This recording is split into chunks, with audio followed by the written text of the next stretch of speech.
अरिहन्ताणं नमो सिद्धाणं नमो आयर्याणं नमो वज्रायाणं नमो लोये संवसा ईसो पंचनमुक्कारो सब्बपावपणासन मंगलानं च संवेसिं खड्मङ्गहवै मङ्गलम् मंगलम भगवान वीरो मंगलम गौतम प्रभु मंगलम स्थूलिभद्राद्यः जैन धर्मोस्तु मंगलम सर्वारिष्टप्रणाशाय सर्वाभिष्टार्थदायिने सर्वलब्धिनिधानाय श्री गौतम स्वामिने नमः। अज्ञानतिमिरान्धानां ज्ञानाञ्जनशलाकया नेत्रमुन्मीलितं येन तस्मै श्री गुरवे नमः।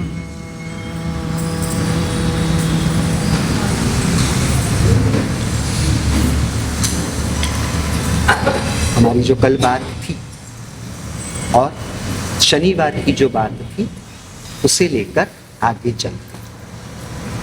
कल हमने समझा कि परमात्मा ने तात्विक रूप से पचखाण की प्रक्रिया रूप विरति की बात, चारित्र की बात पांचवें गुण स्थानक से ही बताई।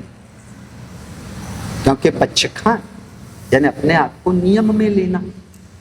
पचखाण दो चीजों के होते हैं, एक तो आचरण रूप पचखाण की बात होगी जो चारित्र में जाता है, और एक तो है भोजन के संदर्भ में बात होगी जो तप के विभाग में जाता है। पचखाण इन दोनों चीजों के ही होते हैं। अक्सर देखा जाए तो पहले नंबर में आचरण रूप पचखाण की बात है। आचरण रूप पचखाण के दो प्रकार होते हैं, एक तो है शुभ की प्रवृत्ति के पचखाण और दूसरे होते हैं अशुभ की निवृत्ति के पचखाण। उदाहरण के रूप में पूजा का पचखाण करना यानी क्या हुआ, वह प्रवृत्ति रूप पचखाण। रात्रि भोजन का पचखाण होना यानी क्या है, वह निवृत्ति रूप पचखाण। तो हमारी मूल बात कि जो आचरण रूप पचखाण की बात है, वह आचरण रूप पचखाण वह जाता है चारित्र में, और दूसरा है खाने पीने के संबंध में वह पचखाण जाएगा तप के विभाग। और चारित्र तो पांचवें गुणस्थानक श्रावक पने में देश से यानी आंशिक रूप से जो वृत्ति रूप क्रिया है वहां पर परमात्मा ने बताया, और तप की बात भी वहीं से सिद्ध हो पाएगी। इसलिए वर्तमान में जो जीव अपने उत्साह से, जो जीव किसी भी प्रकार के दमन के बिना भीतर के खुद के उत्साह से, खुद के भावों से जो भी नियम लेना चाहे वह होता है तब तक ठीक है, परंतु एक पीछे पड़ जाए, समझ, एक दमन के रूप में प्रक्रिया बने, उसे एक दमन लगे, उसको एक जबरदस्ती के रूप में बलात्कार लगे, ऐसा ना हो, उसका भी विवेक हमें भी रखना है। और शायद आप अपने बच्चों के लिए या खुद के लिए भी करना चाहो तो भी इस बात को ध्यान में रखनी है। बराबर है। होते हैं ऐसे जीव, हमने जो आगे एक बार बात की थी, होते हैं ऐसे कई जीव कि पहले पचखाण के समय भीतर में शायद उस प्रकार के भाव ना हो, परंतु पचखाण करते हुए, उसका पालन करते हुए धीरे धीरे जीवों के भाव बनते भी है। तो ऐसा भी जिसका होता है, जिन लोगों का होता है, वह भी उचित है। बराबर है।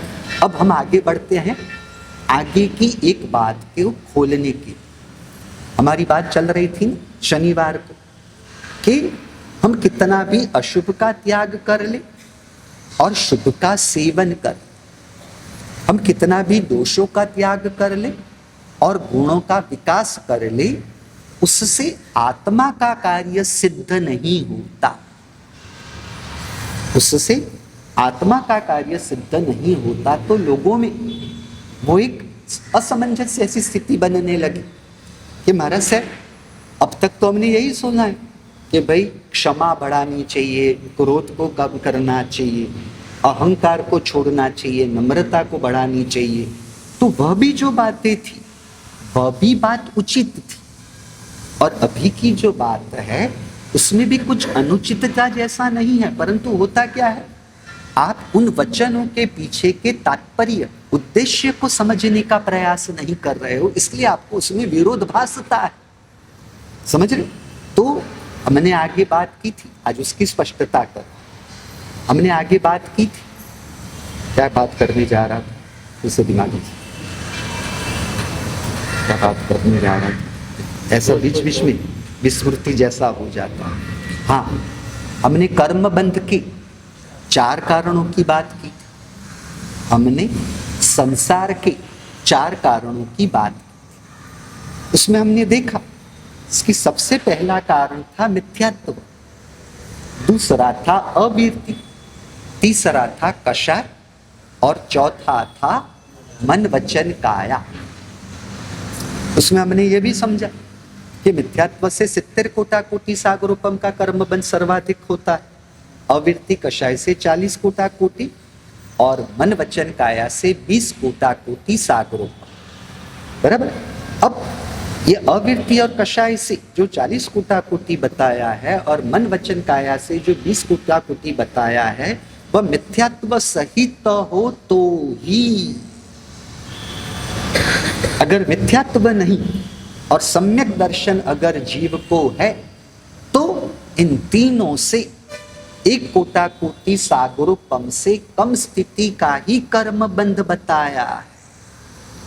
अब इस दृष्टिकोण से अगर देखा जाए तो हमें इसमें समझ में आ रहा है कि इन तीनों से भी ज्यादा महत्वपूर्ण है मिथ्यात्व के ऊपर प्रहार करना, क्योंकि शुभ का सेवन होना और अशुभ का त्याग करना। तो शुभ किसका कार्य क्षेत्र है, शुभ किसके विभाग में आता है, शुभ व मन वचन काया के विभाग में आता है।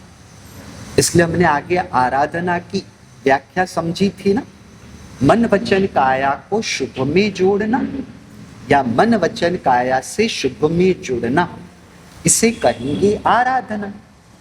मन वचन काया से अशुभ में जुड़ना या मन वचन काया को अशुभ में जोड़ना, इसे कहेंगे विराधना। यानी शुभ और अशुभ वह विभाग है मन वचन काया का, जो कर्म बंध के 4 कारणों में हमने चौथे कारण के रूप में समझा। यानी शुभ का विकास करना और अशुभ का त्याग करना, यह होगा कर्म बंध के या संसार के 4 कारणों में से चौथे कारण में इसका समावेश होता है। बराबर है। अब हम कितना भी गुणों का विकास करें और दोषों का त्याग करें, इसका समावेश किसमें होता है, अवीर्ति और कषाय में। समझ रहे हो? क्योंकि हमने अवीर्ति का तात्पर्य समझा था। अवीर्ति का तात्पर्य क्या था, तीव्रतर कषाय की बात उसमें बताई थी। अवीर्ति का तात्पर्य है तीव्रतर कषायों में होना। हमने कषायों की 4 कक्षा को समझा था ना, तीव्रतम कषाय, क्रोधमान, मायालु, इन चारों कषायों की 4 कक्षाएं, 4 लेवल है। सबसे पहले है तीव्रतम कषाय, जिसे शास्त्र की परिभाषा में कहते हैं अनंतानुबंधी के कषाय, जो प्रथम गुणस्थानक मिथ्यात्व के साथ बताया है। फिर दूसरे नंबर के कषाय को कहा तीव्रतर कषाय, शास्त्र की परिभाषा में जिसे कहते हैं अप्रत्याख्याना वर्णीय कषाय, और जो कहाँ पर होता है, सम्यक दर्शन गुणस्थानक। मिथ्यात्व निकला और सम्यक दर्शन गुणस्थानक रूप चौथे गुणस्थानक में बताया। यानी यहाँ पर वो तीव्रतम कषाय नहीं रहा। फिर तीसरे नंबर का कषाय बताया तीव्र कषाय, जिसे बताया देश वृत्ति श्रावक पने के 5वें गुणस्थानक में तीव्र कषाय है। यानी तीव्रतर और तीव्रतम कषाय निकल गए। और चौथे नंबर का कषाय बताया मंद कषाय। अब ये जो तीव्र कषाय को शास्त्र की परिभाषा में कहते हैं प्रत्याख्यानावरणीय कषाय, और चौथे नंबर का कषाय है मंद कषाय, जिसे शास्त्र की परिभाषा में कहते हैं संज्वलन कक्षा के कषाय। और यह कषाय कहाँ प्राप्त होते हैं? सर्ववीर्ति साधुपने के गुणस्थानक, यानी छठे गुणस्थानक में। इतनी बात स्पष्ट हुई। तो अब हमारी जो बात थी कि अवीर्ति और कषाय, तो अवीर्ति का मतलब था तीव्रतर कषाय, और सामान्य कषाय को हम लेंगे तीव्र कषाय और मंद कषाय। जब अवीर्ति और कषाय दोनों की बात आती हो तो अवीर्ति यानी तीव्रतर कषाय, और कषाय को हम लेंगे तीव्र कषाय और मंद कषाय। इतनी बात स्पष्ट हुई। तो हम गुणों का विकास कर ले और दोषों का त्याग कर ले, यानी हमने काम किसके ऊपर किया? हमने काम किया अवीर्ति और कषाय के ऊपर हमने काम किया। हमने मिथ्यात्व पर काम करा ही कहाँ है? हमने मिथ्यात्व पर काम नहीं किया। यहाँ पर समझ में आ रही है बात? इसलिए हमने वहां पर आपको क्या बताया? जब तक अज्ञान नहीं टलता तब तक आत्मा का कार्य सिद्ध नहीं होता। और हमने अज्ञान के दो अर्थ भी आपको बताए थे। अज्ञान शब्द दो जगह पर इस्तेमाल किए जाते हैं, जहां पर ज्ञान का अभाव हो, जहां पर ज्ञान ना हो। तो योग्य का विरोधी शब्द अयोग्य, समझ? तो ज्ञान का विरोधी शब्द अज्ञान। तो जहां ज्ञान नहीं, ऐसी स्थिति को कहेंगे अज्ञान। ये पहले प्रकार की अज्ञान की बात तो हुई। और दूसरे नंबर में अज्ञान किसे कहेंगे? जो विपरीत ज्ञान है, जो गलत फहमियों से मिश्रित ज्ञान है, जो विपर्यास से मिश्रित ज्ञान है, जो भ्रमणा से, कल्पना से, आभास से, इल्यूजन से मिश्रित जो ज्ञान है, यानी मिथ्यात्व से मिश्रित जो ज्ञान है, उसे कहेंगे अज्ञान। इतना समझ में आ रहा है या कठिन हुआ? हाँ जी, गुणों का विकास ज्ञान से होगा, पर आप कौन से ज्ञान को गुणों के विकास का कारण समझते हो? पहले वो भी तो स्पष्ट करना होगा। दो प्रतिक्रमण कर लिया तो क्या गुणों का विकास होगा? क्योंकि आपके पास तो दो प्रतिक्रमण केवल सूत्र रूप ही है। अर्थ, उसके पीछे के तात्पर्य और उसके पीछे छिपा हुआ अध्यात्म, वहां तक कहां हम ज्ञान को लेकर गए? उस ज्ञान की गहराई में कहां पहुंचे हैं? समझ रहे हो क्या कहना चाहता हूं? हाँ जी, उस गहराई तक जाए तब मिथ्यात्व नहीं रहता, ऐसा नहीं। जब तक आत्मा की अनुभूति प्रकट रूप सम्यक दर्शन प्रकट नहीं होता तब तक मिथ्यात्व निकला है वो कैसे मानेंगे? बराबर है? अपनी मूल बात पर आ जाए। इसलिए क्या हुआ? मिथ्यात्व से मिश्रित जो ज्ञान है उस ज्ञान को भी कहते हैं अज्ञान। समझ रहे हो? इसलिए जिनका तीसरा कर्म ग्रंथ हुआ, या तो फिर आप लोगों ने भी प्रवचन में अक्सर आगे पीछे कहीं सुना हो कि 9.5 पूर्व का ज्ञान अभव्य भी प्राप्त करता है। अभव्य के पास 9.5 पूर्व का ज्ञान है। एक पूर्व की बात कल्पसूत्र के दौरान आपको आई है। 18 किलोमीटर की ऊंचाई वाला हाथी, 6 गांव, 18 किलोमीटर की ऊंचाई वाला हाथी अगर ऊंचाई में इतना बड़ा हो तो चौड़ाई, लंबाई वगैरह और वजन कितना होना वो सामान्य से हम सोच सकते, बराबर। तो 18 किलोमीटर की ऊंचाई वाले हाथी, उसके वजन के प्रमाण में इंक का पाउडर, समझ रहे हो, शाही का चूर्ण पाउडर, उस पाउडर में पानी मिलाया जाए और उससे जो इंक तैयार होगी, जो स्याही तैयार होगी, उससे जो लिखा जाता है वह बनता है पहला पूर्व, बराबर। दूसरे पूर्व के लिए डबल यानी 2 हाथी, तीसरे पूर्व के लिए उससे डबल यानी 4 हाथी, चौथे पूर्व के लिए 8 हाथी, 5वें पूर्व के लिए 16 हाथी, फिर छठे के लिए 32, 7वें के लिए 64, 8वें के लिए 128, 9वें के लिए 256 और आधा करो उसका 9.5 पूर्व, तो तकरीबन कितना होगा? 350, 300 के आसपास। इतने हाथियों के प्रमाण में 9.5 पूर्व की बात बताई। तो 9.5 पूर्व का ज्ञान किसके पास है? अभव्य के पास। अब अभव्य को तो हमने जाना कि जिसमें मोक्ष में जाने की योग्यता पात्रता नहीं, उसे कहेंगे अभव्य या तो अभवी, दोनों शब्द का उपयोग किया जाता है।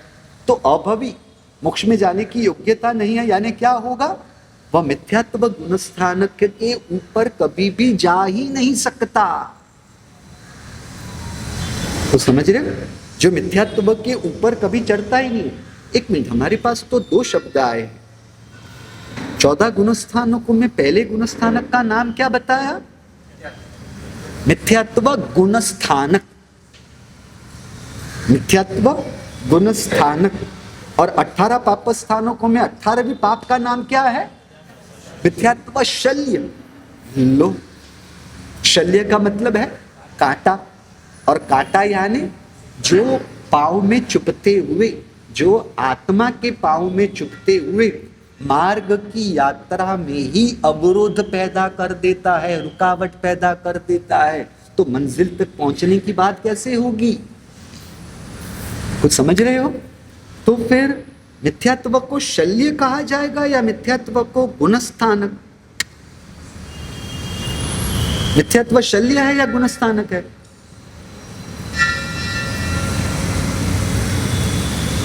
मिथ्यात्व शल्य या मिथ्यात्व गुणस्थानक?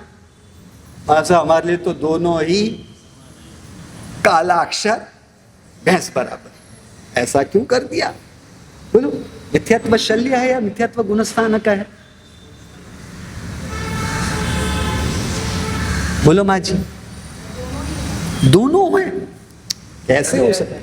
मिथ्यात्व या तो शल्य हो सकता है और मिथ्यात्व या तो गुणस्थानक हो सकता है। दोनों कैसे हो सकता है?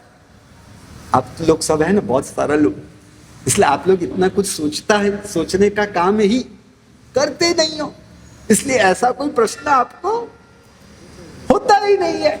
अब तो कितने महान हो ना, क्या महान माने ना आपको?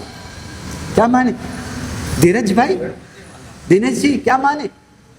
हाँ, अज्ञानी या लल्लू? जाने दो, लल्लू थोड़ा बहुत ज्यादा हो जाता है। क्यों? बोलो भैया, मिथ्यात्व शल्य और मिथ्यात्व गुणस्थानक दोनों में क्या फर्क है?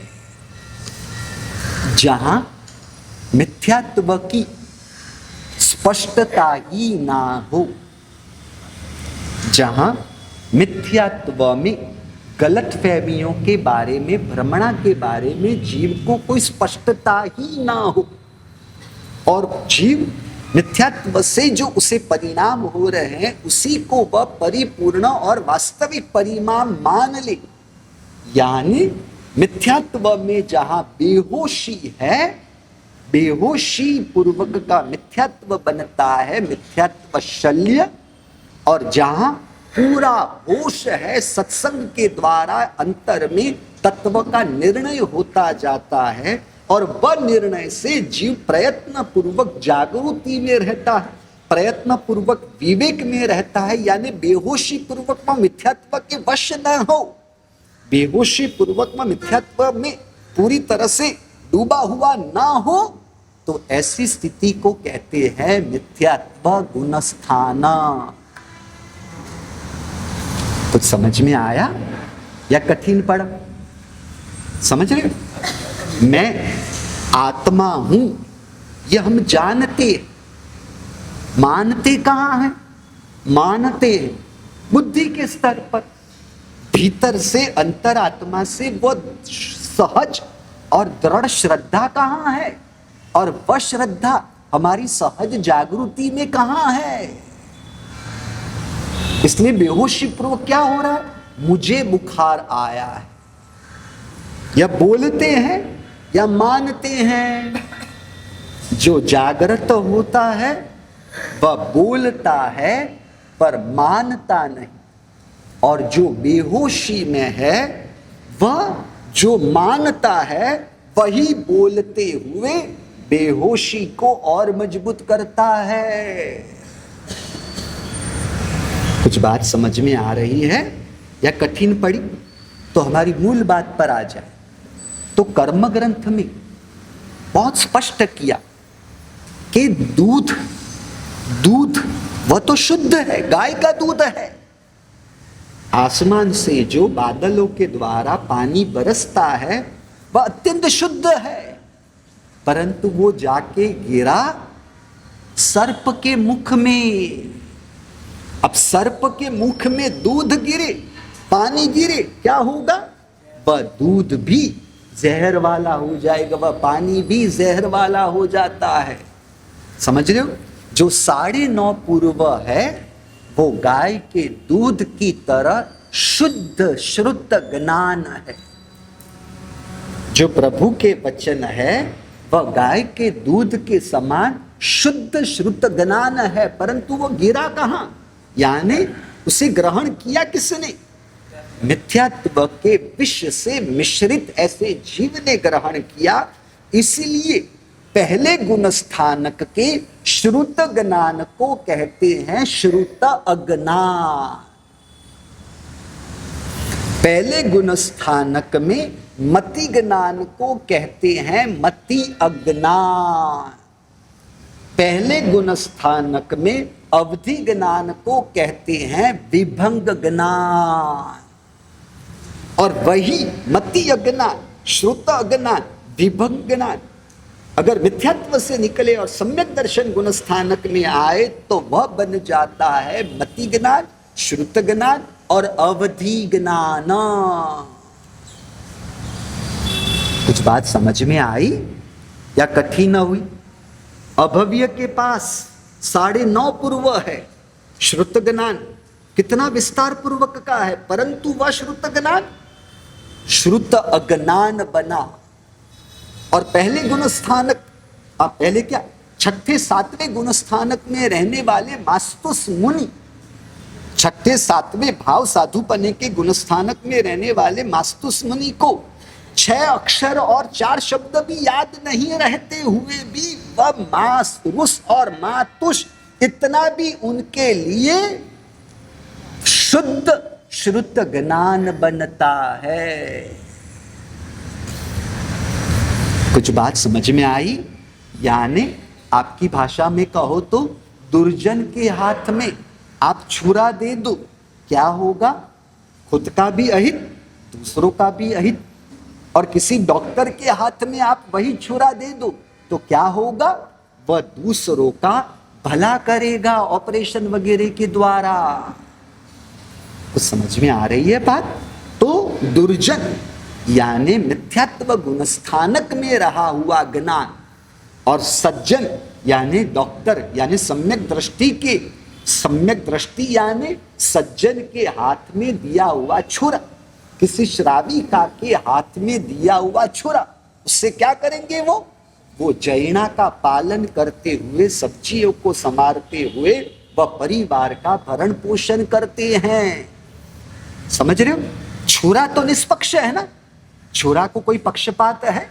छुरा निष्पक्ष है, परंतु छुरा गया किसके पास? परमात्मा का श्रुत ज्ञान निष्पक्ष है, परंतु परमात्मा का श्रुत ज्ञान गया किस जीव के पास? वह महत्वपूर्ण है। बात समझ में आई? चलो हम अपनी बात पर आ जाए। अब हमारी यह बात क्या चल रही है कि हमने गुणों का विकास किया और दोषों को कम किया, यानी हमने अवृत्ति और कषाय पर काम किया, हमने मिथ्यात्व पर काम नहीं किया। अरे पर महाराज से मिथ्यात्व पर काम हो या ना हो, गुणों का विकास या दोषों का त्याग करना वो तो अच्छी बात ही होगी ना, होगी नहीं? वो तो अच्छा ही होता है ना, वो अच्छा होता है या नहीं होता? मिथ्यात्व के साथ गुण अच्छे नहीं। देखो कैसा बोल रहे, अरे यार नम्रता मिथ्यात्व हो या फिर सम्यक दर्शन हो, फर्क क्या पड़ता है? हाँ? अरे पर मिथ्यात्व यानी वो खराब काम ही करेगा, ऐसा आप कैसे कह सकते हो? खानदान परिवार में जन्मा हुआ हो, संस्कारी परिवार में जन्मा हुआ कोई इंसान हो और वह मिथ्यात्व गुण स्थानक में हो, तो क्या ऐसे इंसान के पास गुण होंगे तो क्या वो खराब काम करेगा? आप कैसा अर्थ कथन करते हो? आपकी गलती नहीं है, आपकी जो समझ है उसके अनुसार आपने अर्थ किया, आपने प्रयास किया, उसके लिए धन्यवाद। बोलो भैया, नम्रता तो नम्रता ही है ना, नम्रता तो नम्रता है ना। अब वो मिथ्यात्व हो,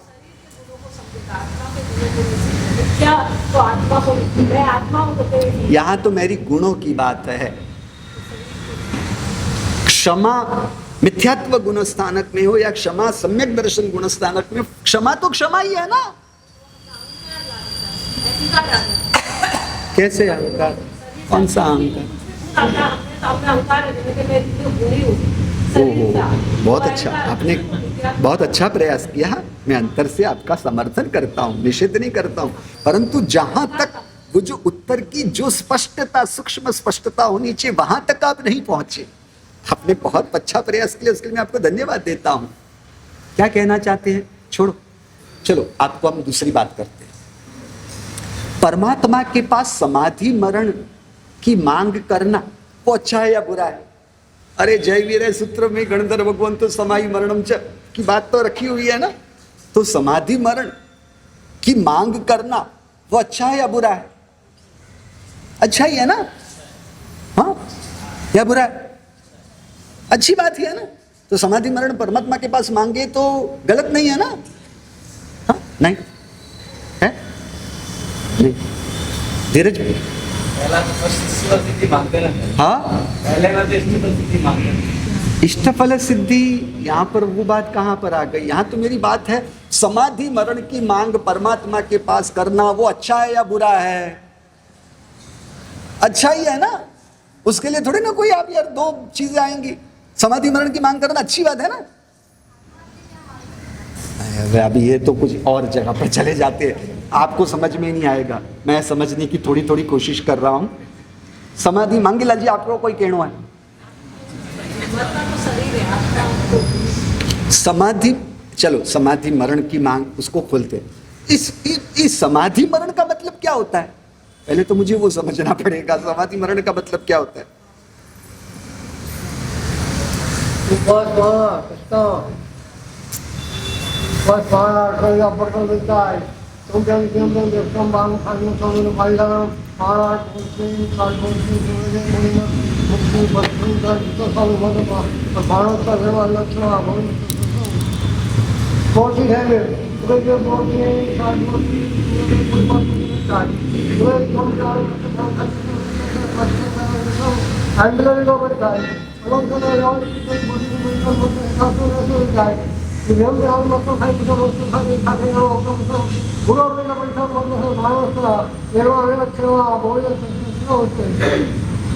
समाधि मरण का मतलब है समाधि पूर्वक का मरण। हाँ, समाधि मरण का मतलब है समाधि पूर्वक का मरण। हाँ, जिस मरण में किसी भी प्रकार की असमाधि न हो उसे कहते हैं समाधि मरण। पर समाधि का मतलब क्या? एक मिनट, मैं समाधि मरण का मतलब कहाँ पूछने बैठ गया। आप जब कभी भी अट्ठाई करते हो ना या अट्ठम करते हो, तब आप हमारे पास वासक्षेप कराने के लिए आते हो, वासक्षेप कराने के लिए आते हो, और आप कहते हो महाराज साहब वासक्षेप ऐसा डालो कि कोई तकलीफ ना पड़े, निर्विघ्न रूप से हमारी अट्ठाई अट्ठम बराबर से हो जाए। तो ये निर्विघ्न यानी विघ्न कोई भी ना है, यानी विघ्न किसे विघ्न? आप किस विघ्न को विघ्न कहते हो? आप क्या बात करते हो? आपको अभी ये सब समझ में आने लगा है? विघ्न का मतलब ये है कि मानस से उत्तर पाने में जो दबाया हुआ है, समझ लो, दब्याणम दाब्याणम ठोक्याणम ठोकयाणम, बराबर है? जो दबाया हुआ है वो अंदर में बराबर से टिका रहे, शक्ति बनी रहे, शरीर एकदम स्वस्थ रहे, शरीर को किसी भी प्रकार की कोई तकलीफ ना हो, उसका वासक्षेप। हाँ, तो किसका वासक्षेप? वासक्षेप किसका ढलवाना है? शरीर से कोई तकलीफ ना हो, यानी आत्मा जड़ शरीर के लिए वासक्षेप रूप गुरु भगवान के आशीर्वाद लेने आते, वही मतलब होता है। क्या कह रहे हो यार? के लिए बोल रहे थे। ये दिनेश जी, ये सब आप मिलके है ना मुझे हार्ट अटैक दिलवा के है ना हॉस्पिटलाइज करवाने की कोशिश में ही हो यार। इतने दिनों के बाद भी आप अगर ऐसे कहो कि महाराज साहब निर्विघ्न पूर्वक तपस्या हो जाए, तो उसके पीछे का हमारा उद्देश्य तो यही है ना कि शरीर को कोई तकलीफ ना पड़े। शरीर की तकलीफ को तकलीफ आपने माना,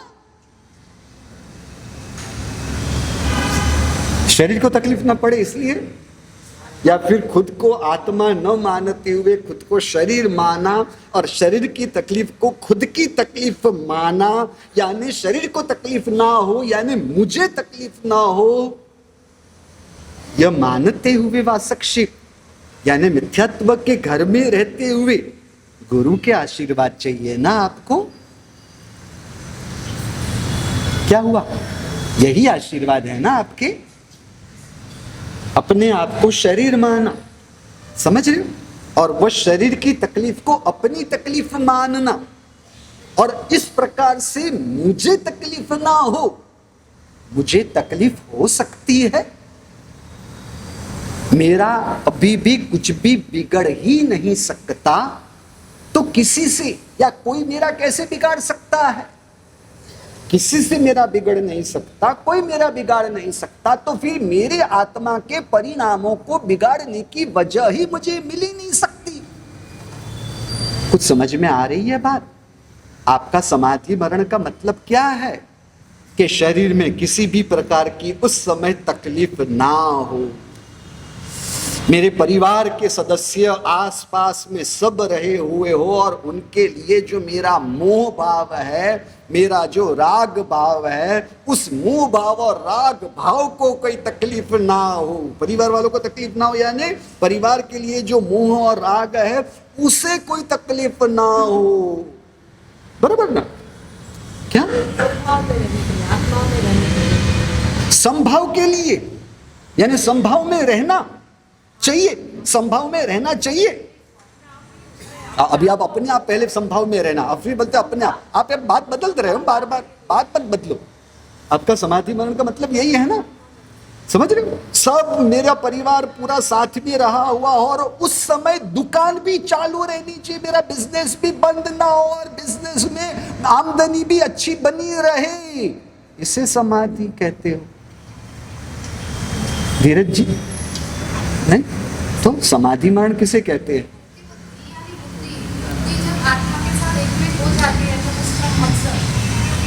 तो समाधि मतलब, समाधि का मतलब शरीर में यानी सिर पे सिगड़ी जब जल रही हो तो वो समाधि मरण नहीं है ना। अरे सिर में सिगड़ी जले वो समाधि मरण है। माँ जी आपका क्या कहना है?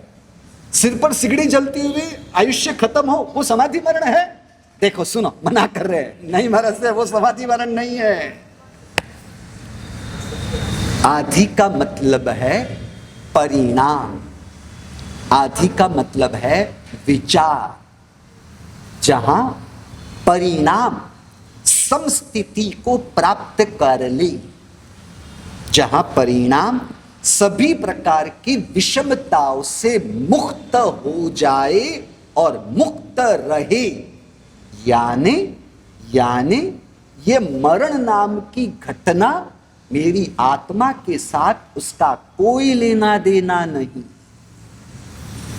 क्योंकि मृत्यु में आत्मा की तो मृत्यु हो ही नहीं सकती और शरीर तो जड़ है, जड़ शरीर की मृत्यु हम मानते नहीं, तो मरण है क्या? शरीर और आत्मा का अलग होना वही मरण है। तो फिर मेरी आत्मा को उस मरण के लिए समाधि की बात कहां से मैंने ला दी? नहीं समझे? समाधि वह होगी कि मेरे लिए यह जीवन जो चल रहा है, मेरे लिए अगर ये मृत्यु है और यह मृत्यु के बाद दूसरा नया जन्म हो, मेरी आत्मा के लिए तीनों ही स्थिति एक समान है। समाधि का मतलब है समानता, समाधि का मतलब है समता। समझ रहे हो? क्योंकि जन्म और मरण में फर्क क्या है? जन्म का मतलब है शरीर और आत्मा का जुड़ना, उसे कहा जन्म, मृत्यु यानी शरीर और आत्मा का अलग होना, इसी को कहते हैं मरण। तो आत्मा का कुछ बिगड़ता ही कहां है? आत्मा का कभी कुछ बिगड़ ही कहां सकता है? कुछ समझ रहे हो? ये परिवार के सदस्य मेरे हैं और ये पराये हैं, ऐसे विषमता के परिणाम ना रहे। जगत के सर्व जीव आत्मा रूप मुझे एक समान अंतर से भासे, यह है सम परिणाम रूप समाधि। कुछ बात समझ में आ रही है या कठिन पड़ रही है? ज्ञानियों ने इसलिए कहा समाधि मरण का मांगना यानी समाधि की मांग करना, यानी मेरे पास अभी भी असमाधि का कारण है, मेरे पास असमाधि की वजह अभी भी मेरे पास है। अगर आत्मा को समझ लिया तो आत्मा के पास असमाधि में जाने की कोई वजह हो सकती है? कुछ समझ रहे हो?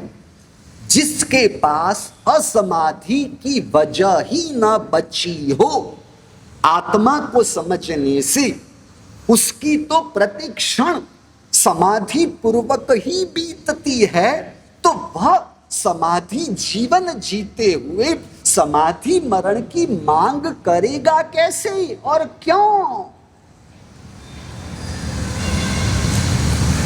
कुछ समझ रहे हो?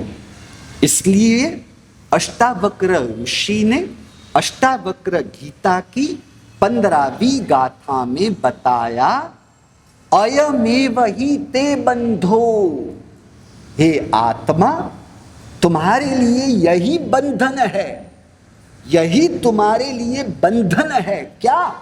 समाधि मनुतिष्ठसि, अगर तुम समाधि के लिए प्रयास कर रहे हो, यही तुम्हारे लिए सबसे बड़ा बंधन है।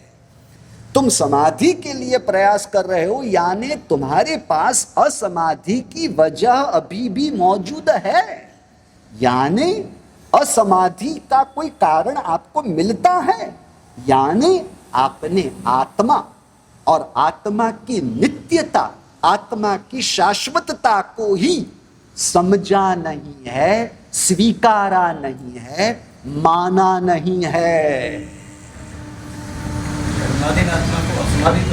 कर्माधीन आत्मा को असमाधि। अब कर्माधीन कौन सी आत्मा की बात आप कर रहे हो? अब बात करो तो स्पष्टता के साथ करो। अब आपको यह भी बता देता, भाई साहब क्या कह रहे हैं? कर्माधीन आत्मा को असमाधि हो सकती है, बराबर है। अब जो कर्माधीन आत्मा की आप बता रहे हो, क्या वह मिथ्यात्व गुणस्थानक में है?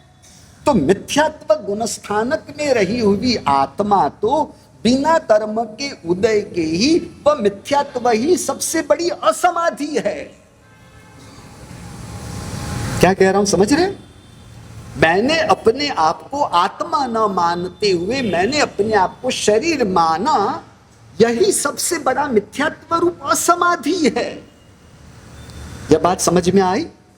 दूसरी बात, जो सम्यक दृष्टि आत्माएं होती है, उन्हें कर्म के उदय से उस समय कषाय के भाव भी होते हो।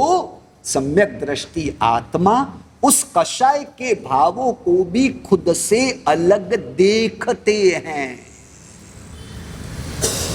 आपको सम्यक दर्शन में आत्मा की अनुभूति के स्तर पर अंतरात्मा से किस प्रकार की दशा होती है ना, आप वो ही समझते नहीं हो, इसलिए आपको ये संशय हुए। सम्यक दर्शन का मतलब है आत्मा की अनुभूति, समझ रहे हो? अब आत्मा की अनुभूति होती है तो उससे क्या हुआ? जब आत्मा अपने आत्मा का ही अनुभव करे यानी आत्मा का परिणाम, आत्मा का उपयोग, जब अपने आत्मा में डुबकी लगाए और उस डुबकी से उसे अपने आत्मा का अनुभव हुआ, और अनुभव को ही ज्ञान कहते हैं, हमने आगे बात कर दी है। आम के टुकड़े का चखना यानी अनुभव करना, वही आम को जानना है। तो आत्मा का अनुभव ही आत्मा को जानना हुआ। अब जैसे उन्होंने जिस सम्यक दृष्टि आत्माओं ने आत्मा को जाना ना अनुभव से, वैसे ही वह शरीर को खुद से अलग देखता है प्रतिक्षण। जिस प्रकार आप खुद से मुझे, आप अपने आप से मुझे अलग देखते हो, अलग देखते हो, अलग जानते हो और अलग अनुभव करते हो। आप अपने आप से मुझे अलग देखते हो या सम्यक दर्शन, अलग जानते हो या सम्यक ज्ञान, और अलग के रूप में अनुभव करते हो यह है सम्यक चारित्र। तो आप जिस प्रकार से खुद से मुझे अलग देखते, जानते, मानते हो ना, उससे भी ज्यादा स्पष्टता से सम्यक दृष्टि आत्मा प्रति समय अपनी आत्मा से शरीर को अलग देखते हैं, अलग जानते हैं और अलग अनुभव करते हैं। इसलिए हमने आपको सम्यक दर्शन के लक्षण के रूप में एक बार बात बताई थी कि मुझे सम्यक दर्शन है या नहीं, उसका निर्णय कैसे हो। तो सम्यक दर्शन की हमने छोटी सी आपको बात बताई कि सम्यक दृष्टि आत्मा पूरी रात सोते हुए अपनी काया को देखते हैं। कुछ समझ रहे? पूरी रात्रि भर वह सोई हुई काया को खुद से अलग देखते हैं। अब जब शरीर को खुद से अलग देखते हो, दिनेश जी, आप खुद से परम यश को अलग देखते हो, जानते हो, अनुभव करते हो, तो क्या आपको यह गलतफहमी हो सकेगी कि यह परम यश मैं हूं, यह परम यश मेरा है, यह परम यश की क्रिया मैं कर रहा हूं और परम यश को होने वाले अनुभव का अनुभव मैं कर रहा हूं? ये हो ही नहीं सकेगा। जब आत्मा प्रतिक्षण शरीर को खुद से अलग देखती, जानती और अनुभव करती है, तब यह शरीर मैं हूं, यह परिणाम बनेंगे। यह शरीर मेरा है, यह शरीर के जो रूप, रंग और आकार, वर्ण, गंध, रस, स्पर्श जो उसके गुण है वह मेरे गुण है, यह गलतफहमी बनेगी? नहीं बनेगी। फिर वह शरीर की क्रिया को अपनी क्रिया मानेंगे कि मैं यह कर रहा हूं। शरीर चल रहा है, मैं नहीं।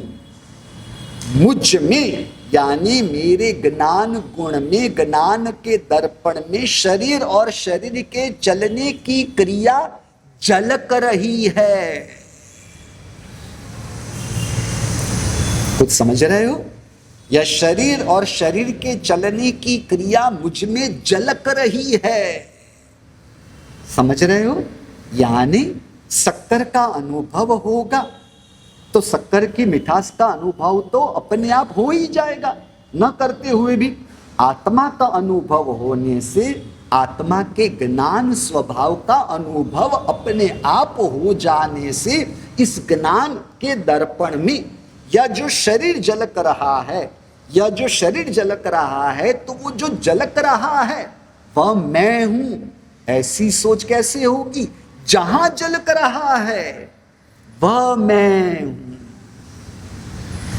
फर्क समझ में आया? हम क्या करते हैं, जो झलक रहा है वह मैं मान लिया।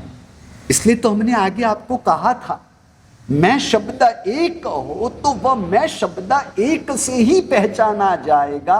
मैं शब्द एक हो तो अनेकों से वह मैं कैसे पहचाना जा सकता है? क्या होता है? मैं शरीर हूं, मैं 5 इंद्रिय हूं, मैं मन हूं, मैं विचार हूं, मैं राग हूं, मैं पति हूं, मैं मनुष्य हूं, मैं जैन हूं, मैं राजस्थानी हूं, मैं एक तिथि का, 2 तिथि का, मंदिर मार्गी, स्थानकवासी। अरे एक मैं पर कितना वजन ढोगे, कितना वजन डालोगे? कुछ समझ रहे हो या कठिन पड़ा? तो जब अपनी आत्मा का अनुभव हुआ तो आत्मा के ज्ञान गुण का अनुभव होने से ये ज्ञान के दर्पण में जो झलक रहा है वह मैं नहीं, मेरा नहीं, जहां झलक रहा है वह मैं हूं और वह मेरा है।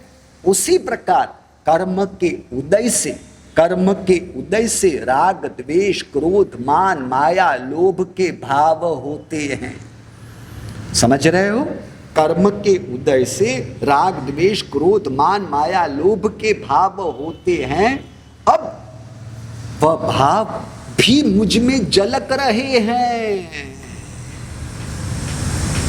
समझ रहे हो या कठिन पड़ा? देखो आपको और स्पष्ट करता हूं। ध्यान साधना में जुड़ने वाले लोग अक्सर यह शिकायत लेकर आते हैं कि महाराज साहब हमें बहुत विचार आते हैं, विचारों का तूफान चलता है। बराबर?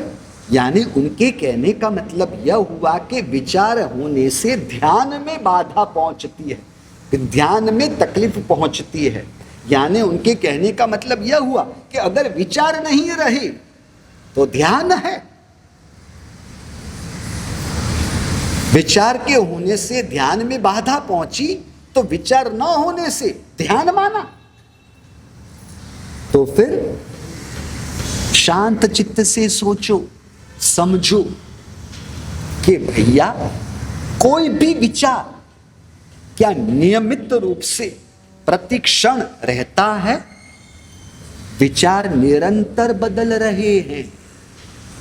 समझ रहे हो? कभी बैठने के विचार, कभी सोने के विचार, कभी चलने के विचार, कभी खड़े रहने के विचार, कभी खाने का विचार, कभी पीने का विचार, कभी लिखने का विचार, कभी दुकान में जाने का विचार, पूजा करने का विचार। विचार निरंतर बदलते हैं। विचार कोई भी एक नियमित रूप से प्रतिक्षण निरंतर रूप से नहीं रहता। बराबर है? यानी विचार निरंतर बदल रहे हैं। पर ऐसा कभी हुआ कि वह बदलते हुए विचार आपको जानने में न आते हो? हर एक बदलता हुआ विचार मेरे ज्ञान गुण में झलकते हुए जानने में आ रहे हैं। अरे रात को नींद के समय वह स्वप्न उठने के बाद याद भले न रहा, परंतु स्वप्न वो भी जानने में तो आया ना। याद न रहा वह बात अलग है, याद रहना वो याद शक्ति की बात है, परंतु वो जानने में आने की क्रिया, जानने में आने की प्रक्रिया कभी भी नहीं बदलती, कभी भी नहीं रुकती, उससे तकलीफ नहीं पहुंचती। तो जो जानने में आने की क्रिया प्रतिक्षण निरंतर रूप से चल रहा है वह ज्ञान स्वभावी मैं हूं। कुछ समझ रहे हो? नहीं समझे? जो क्रोध का विचार भी मुझे जानने में आया, राग का विचार भी मुझे जानने में आया, तो ये जानने में आने वाली क्रिया वह कभी भी नहीं रुकती। अगर जानने में आने की क्रिया रुक जाए एक समय के लिए तो आत्मा के रूप में मिटकर आत्मा जड़ के रूप में परिवर्तित कन्वर्ट हो जाए, जो कभी भी नहीं होना है। तो जो विचारों के लिए आप शिकायत कर रहे हो, यानी जो झलक रहा है उसके लिए शिकायत है और उसे हटाने की कोशिश है, उससे लड़ना झगड़ना चाहते हो। या जो विचार आ रहे हैं वो जहां झलक रहे हैं वह मैं हूं, मुझे जहां वो झलक रहे हैं वहां रहना है।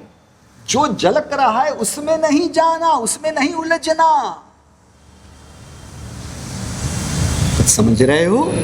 तो सम्यक दृष्टि आत्मा के जीवन में कर्म के उदयों से जो भी राग द्वेष के विचार है वो विचारों के वे साक्षी रहते हैं। वो विचारों को भी खुद से अलग देखते हैं। जिस प्रकार हमने कहा ना, वो शरीर को खुद से अलग देखते हो तो वह शरीर मैं हूं, वह शरीर मेरा है, यह शरीर की क्रिया मेरी क्रिया है, वह परिणाम बनेंगे। तो उसी प्रकार वह कर्म के उदय से राग है, और वह राग उनके ज्ञान के दर्पण में झलकता है, और वह झलकते हुए राग को खुद से अलग देखते, जानते, अनुभव करते हैं होते हुए ये राग मैं हूं, यह परिणाम उन्हें नहीं होते। यह राग मेरा स्वभाव है, यह परिणाम उनको नहीं होते। यह राग की क्रिया मेरी क्रिया है, यह परिणाम उन्हें नहीं होते। यह राग का अनुभव मैं कर रहा हूं, यह परिणाम सम्यक दृष्टि आत्माओं को नहीं होते। हाँ जी, ऐसा होता हो कि मैं नहीं कर रहा हूं, तो वो सम्यक दर्शन नहीं है। जिसे ऐसा लगता है कि मैं रागी हूं, कई लोग ऐसे हैं हमारे पास आते हैं, हमारा सब मेरा गुस्से का स्वभाव है, मेरा गुस्से का स्वभाव है। हम कहते हैं बराबर है, गुस्से का आपका स्वभाव है। स्वभाव उसे ही कहते हैं जो कभी भी बदलता नहीं। स्वभाव उसी को कहते हैं जिसमें कभी भी कम ज्यादा होता नहीं। स्वभाव उसी को कहते हैं जिसका कभी भी नाश नहीं होता। शक्कर की मिठास का नाश हो सकता है, शक्कर रहते हुए शक्कर की मिठास का नाश नहीं हो सकता। समझ रहे हो, कभी हो मिठास और कभी ना हो, ऐसा होता है। कभी मिठास ज्यादा हो, कभी मिठास कम हो, ऐसा होता है। इसी को स्वभाव कहते हैं। अगर गुस्से का आपका स्वभाव हो तो आप निरंतर प्रति समय गुस्से में ही दिखने चाहिए। क्या प्रति समय गुस्से में दिख सकते हो? गुस्से में अपने आप को प्रति समय टिका पाओगी, रह पाओगी? मुमकिन ही नहीं। कभी गुस्सा कम, कभी गुस्सा ज्यादा, ये स्वभाव की बात ही नहीं हो सकती। समझ रहे हो? ज्ञान स्वभाव में ऐसा नहीं, वह एक समान रूप से ही टिकता है, रहता है। क्या हुआ जीतू भाई, आपको तो ये सब चीजें सुनने की आदत नहीं, इसलिए ऊपर से जा रहा है।